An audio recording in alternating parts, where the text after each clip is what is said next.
Salve, salve! Bom, é o seguinte, sexta-feira agora, vocês têm RC. Então, o que eu vou fazer com vocês na aula de hoje? Vou fazer uma revisão comentada aqui, rápida, sucinta, para você conseguir fazer qualquer exercício sexta-feira. Por mais que na quinta-feira a gente vai fazer alguns exercícios parecidos, que eu acabo dando algumas dicas, né? Você sabe que eu dou algum spoiler do que pode cair na sexta-feira. Então, o máximo que você tem que fazer aqui é decorar essas fórmulas que eu vou colocar. De resto, vai ficar fácil para vocês. Sempre fica, né? Você sabe que eu não complico, não tem nem por que complicar. Então, você tem que guardar ainda mesmo, praticamente a mesma matéria da última V e da última RC. Os campos magnéticos. Então, eu tenho campo magnético num fio reto, eu tenho campo magnético num espira, eu tenho campo elétrico num solenoide. Então, é interpretação de texto, primeiramente, certo? Ele vai falar se é num fio, se é num espira, se é no solenoide. Lembrando que tem um fio reto, é um fio mesmo, tem comprimento, normal. Espira, como se eu pegasse o fio, dobrasse ele, formasse uma circunferência, e o solenoide é o conjunto de espiras. Então vamos lá, o que você precisa guardar aqui de dados, que às vezes o exercício pode dar, às vezes ele te complica para não te dar isso. Primeiramente, é a permissibilidade magnética.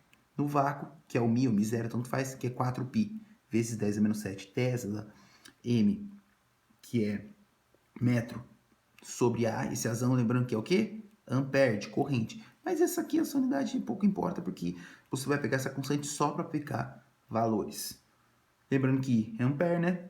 Esse R não é raio, tá? Esse aqui seria a distância do campo aplicado a um certo ponto, certo? Porque o fio vai estar aqui, você vai aplicar a regra da mão direita, e aí vai bater essa distância se o campo estiver entrando ou saindo. E aí tem espira. No caso aqui, espira, a gente pega esse fio e gira, porque daí vai começar a ter uma concentração de campos entrando ou saindo, dependente do sentido da corrente. E aí a fórmula é μ0 e dividido por 2R. Aí sim esse R é o raio da espira, certo? Aqui, lembrando as unidades de medida. Metro, principalmente de distância. Cuidado com essas unidades de medida, porque às vezes ele põe centímetro e você tem que colocar a conotação científica. Lembrando que 1 centímetro é igual a 10 a menos 2 metros. Sempre botando essa notação científica. Lembrando que campo magnético também, a unidade de medida é o Tesla. E aí tem o solenoide, quando eu pego várias espiras e faço esse equipamento. E aí o que eu tenho aqui de diferença? Que eu tenho o número de espiras, né, o número de voltas que eu teria, e o L, que é o comprimento dessa espira. Não forcei muito a teoria, para essa aula não ficar extensa, não ficar tão chata. E aí, sabendo o tipo de campo que eu posso ter e calcular, que eu tenho 3, certo? E não é tão diferente, né, se você ver. Então, acho que não é tão difícil de vocês decorarem, não. Depois de tanto que eu fiquei enchendo o saco, você já deve ter decorado. Aí eu tenho força magnética, certo? Tem campo magnético, tem ação de força magnética. E aí, dependendo da situação. Agora, em carga elétrica, a força é aquela mesma lá no começo do ano. Força igual a carga vezes campo. Lembra? Campo elétrico. O que? Carga elétrica em Coulomb e a força em Newton. Você pode fazer o link dessa força com a força magnética que a gente vai calcular agora em função do campo. Porque toda carga carregada eletricamente emana um campo magnético e um campo elétrico. E aí seria o QVB.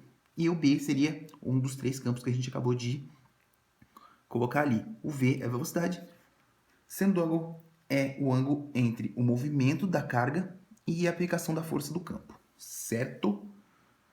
E aí, vamos lá. Se o movimento dessa carga for perpendicular às linhas de campo, eu tenho movimento circular. Isso a gente já falou lá, porque ele faz essa força, gera um movimento circular, gera uma força centrípeta ali. E aí, esta força centrípeta também eu posso calcular o raio dessa trajetória, dessa carga, e o período se a gente usar as fórmulas de movimento circular uniforme, certo? Ou de ondulatório, você que escolhe. Aí, aquela fórmula do Habib MV1 Kib, né? Você pode decorar desse jeito, sabendo que R é o raio, M é a massa, V, velocidade, Q é a carga e B é o campo, certo? É só o link, a gente já tinha feito nas aulas anteriores, é só ele converter isso aqui em força centrípeta, que é mv² sobre R, só. Então, assim, a dedução morreu, mas fácil a gente decorar aqui. E aí, ele pode fazer esse link aqui, que velocidade é 2π sobre t, ou 2πf, fazer todo esse link de fórmulas com a ondulatória e mostrar para vocês que o período é 2πn sobre QB, certo? Também é bem tranquilo, guarda isso aqui, porque só que assim, você tem que guardar a situação. se a velocidade, se o movimento da carga elétrica for perpendicular às vias de campo, isso acontece. Se não for, você cai direto para cá. Por que essa aqui transforma para cá? Porque seno de 90 dá 1. Daí você faz esse link, vai girar e você compara o movimento circular, uma carga com a outra. Aí eu tenho força magnética sobre um fio percorrido por corrente. Antes era só uma carga, agora é um fio. Lembrando que um fio com corrente tem muitas cargas ali dentro, é um fluxo de carga. E aí, o que acontece? Qual é a fórmula? É o B seno θ. Aqui não muda nada. B é o campo sempre, I é a corrente, o L é o comprimento do fio. Ele falou do fio, falou o comprimento, você sabe que vai ter que usar essa aqui. Falou de carga elétrica, você vai usar o QVB. Tranquilo. E se eu tiver dois fios percorridos por corrente, certo? Vai ter uma interação de força entre eles ali, porque vai ter uma resultante de forças de campo magnético. E aí, qual é a força entre esses fios? É o Mi vezes I1 vezes I2, que são as forças, as correntes de cada um dos fios, vezes o comprimento desses fios, 2πd. Esse D é a distância entre os fios. Então, olha só um fio para cá, fazer porquinho mesmo. Outro fio para cá. O comprimento deles vai ser igual na hora de a gente calcular. Ó, esse vai ser o L. Aqui vai ser o D. Ligado? E aí, tem lá as correntes e a gente calcula aqui. Então, a interpretação, a força entre fios. Tem dois fios percorridos por corrente, eu quero saber a força entre eles. Já cai direto para cá. Tenho um fio percorrido, só a interpretação de texto eu falo. Tenho um fio percorrido por corrente, quero saber qual é a força aplicada nele. Essa aqui eu tenho dois, só dali, só o plural te define o que você vai fazer. Ah, eu tenho uma carga elétrica percorrida, tal, quero saber a força magnética sobre um campo, tal. Isso aqui, não tem que correr, é interpretação de texto. Ele pode inventar qualquer esquema, qualquer desenho, você vai ter que interpretar o texto para saber qual forma você vai aplicar. É isso que eu tô falando para vocês. Magnetismo não tem segredo. Por quê? O segredo mesmo você só vai descobrir se você seguir a carreira de exatas. Então, não vai fugir muito não. E o segredo é cálculo, não é um segredo que, ai, conta para nós, é cálculo, certo? É conta. Eu não digo que é uma decepção, mas é muito cálculo e pouca história. E aí, falando disso, aí começa a parte da física moderna, a parte da indução magnética, a parte que a gente começa a dar uma viajada. E aí, o que você precisa saber dessa parte aqui, que seria só histórica e um pouco de conta que você pode fazer. Tem o fluxo magnético, que você tem que lembrar, que a unidade medida é Weber. É bem escasso isso aqui quase não cai. Que é o quê? Campo magnético vezes a área da superfície vezes o cosseno do ângulo. É aquilo lá, é uma placa magnética, uma placa condutora onde o campo entra num certo ângulo. Para saber a quantidade de linhas de campo que passa ali, você está quantizando isso. Daí eu tenho a lei de Faraday-Lenz, que é a lei de indução magnética, que daí a gente tem que uma variação de corrente elétrica gera campo magnético, ou uma geração de campo magnético induz a formação de corrente elétrica. E o que você tem que saber aqui? Se tem corrente elétrica, tem força eletromotriz. E como vai ter, por exemplo, um fio, esse fluxo de corrente elétrica vai gerar uma diferença de potencial. E essa força eletromotriz é menos a variação de fluxo sobre o tempo que está passando, a quantidade de campo magnético que está passando ali. E está gerando corrente nesse caso.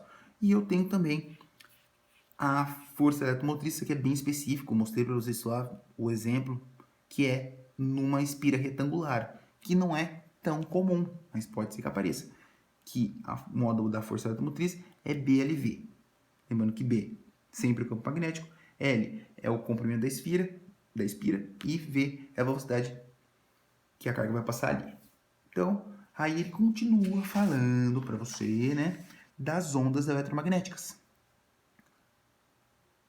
Esse aqui vai ser interessante a gente conversar, mas na aula online, depois que passar esse RC, porque eu preciso fazer essa reintrodução, né, preciso reensinar para vocês, porque vocês podem ter esquecido, que é os conceitos ondulatórios, que foi feito no último trimestre do ano passado.